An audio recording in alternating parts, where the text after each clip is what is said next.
मानव जीवन का उद्देश्य केवल विषय भोगना नहीं बल्कि ईश्वर को प्राप्त करना है, कहा ध्रुवकांत पांडे ने।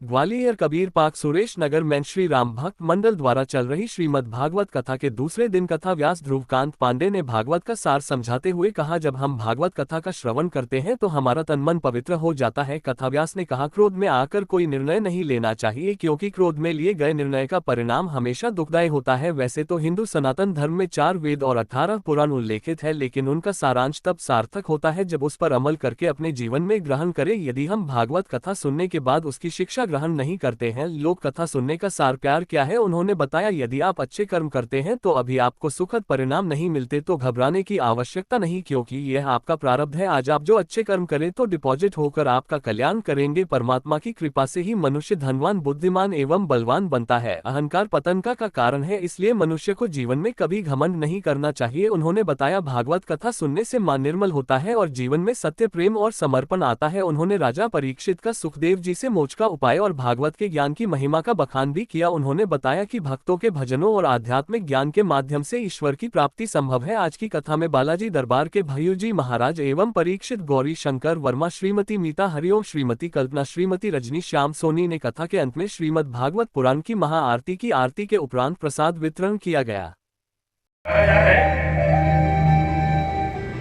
अच्छा, एक बात कहूं, नारद जी का चेहरा देखा ना तो समझ गए कि नारद जी दुखी हैं। बोले, बाबा आप दुखी क्यों हैं?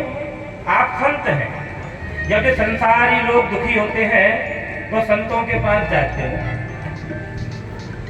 यदि संत ही दुखी हो जाएंगे तो फिर कैसे काम चलेगा? हम लोग बीमार हो जाए तो डॉक्टर के पास जाते हैं। यदि डॉक्टर ही बीमार हो जाए तो फिर वो इलाज कैसे करेगा? पूछा, बोले बाबा तुमको कौन सी बीमारी हो गई, मुझे बताओ। कथम ब्रह्मन, अरे नारद जी आप हमको मिल गए। अच्छा, नारद जी से जब बाबा मिले तो प्रसन्न हो गए, ऐसा क्यों? देखो भैया, रसिक से जब कोई रसिक मिलता है, अरे कोई जुआरी से मिल जाए प्रसन्न हो जाएगा। आज तो जुआ खेलेंगे भैया। हाँ, बगल में कोई तंबाकू वाला बैठा तो कहेगा, भैया जरा मेरे लिए भी बना दो। अच्छा, बीड़ी पीने वाले देखें, यदि वो 4-5 लोग बीड़ी पीते हैं तो वो जो एक होता है मेन, वो बिंडल में से 5 बीड़ी निकालता है और 5 जलाता है और ऐसे करके देता है प्रसन्न। उसी प्रकार दुष्ट से दुष्ट मिलता है तो प्रसन्न हो जाता है, लेकिन कोई संत से कोई संत मिलता है तो प्रसन्न हो जाता है। भैया आज तो हरि की चर्चा हो।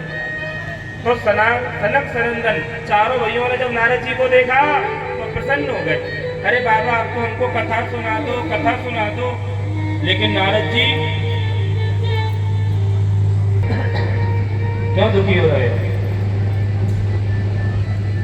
तुम साधु हो, साधुओं को तो आराम से रहना चाहिए और शास्त्र कह रहा है साधुओं को कैसे चलना चाहिए। अच्छा, साधुओं को ही नहीं, आपको और हमको थोड़ा नीचे देख के चलना चाहिए।